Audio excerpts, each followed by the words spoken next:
સુરેન્દ્રનગરના ધાંગધ્રામાં સ્કૂલ બસને અકસ્માત નડ્યો, જ્યાં સોલડી ગામે સ્કૂલ બસ અને પિકઅપ વાન વચ્ચે ટક્કર સર્જાઈ।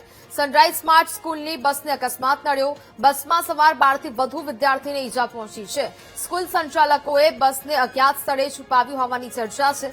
પોલીસે અકસ્માતે ગુનો નોંધી આગળની કાર્યવાહી છે તે હાથ ધરી છે। 12 થી વધુ વિદ્યાર્થીઓ આ ઘટનામાં ઈજાગ્રસ્ત થયા હોવાનું સામે આવ્યું છે।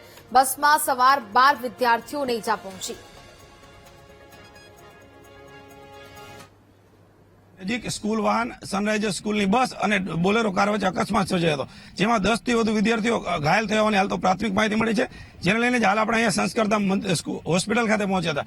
પરંતુ અહીંયા હોસ્પિટલના સંચાલકો હોય કે સાથે સાથે શાળા સંચાલકો કોઈ પણ રીતે ઘટનાને દબાવવાના મરણિયા પ્રયાસ કરી રહ્યા છે। જો વાત કરવામાં આવે તો સ્કૂલની બસનો જે ડ્રાઈવર હતો તે ડ્રાઈવર પાસે લાયસન્સ હતું કે કેમ, ડ્રાઈવર નશાની હાલતમાં હતો કે કેમ, એ પણ એક સવાલ છે। સાથે ફિટનેસ સર્ટિફિકેટ હતું કે કેમ, આરટીઓના તમામ નિયમોનું પાલન કરે છે કે કેમ, તેની અંદર ફાયર સેફ્ટીની સુવિધાઓ હતી કે કેમ, આ બધા જ નિયમોનું પાલન થયું છે કે કેમ, એ પણ એક સવાલ છે। સવાલ એટલા માટે છે કારણ કે બસને અજ્ઞાત સ્થળે ખસેડી દેવામાં આવી છે।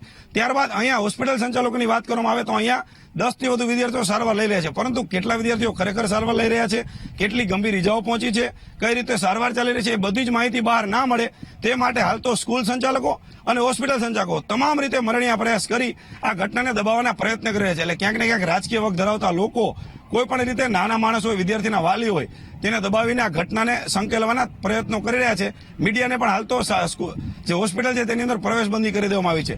એટલે સવાલ અહીંયા એ થઈ રહ્યો છે કે જે બાળકોને વાગ્યું છે તેની ઘટના પ્રકાશિત કરવી પણ એક મીડિયા માટે બહુ મોટું વિલંબ બની રહ્યું છે, કારણ કે હોસ્પિટલ સંચાલકો મીડિયાને પણ પ્રવેશબંધી કરી છે। ત્યારે ખરેખર કેટલા વિદ્યાર્થીઓને વાગ્યું છે અને સ્કૂલ બસ હાલ ક્યાં સંતાડવામાં આવી છે એ પણ એક મોટો સવાલ છે। વિશાલ જયસ્વાલ, VTV ન્યૂઝ, ધાંગધ્રા।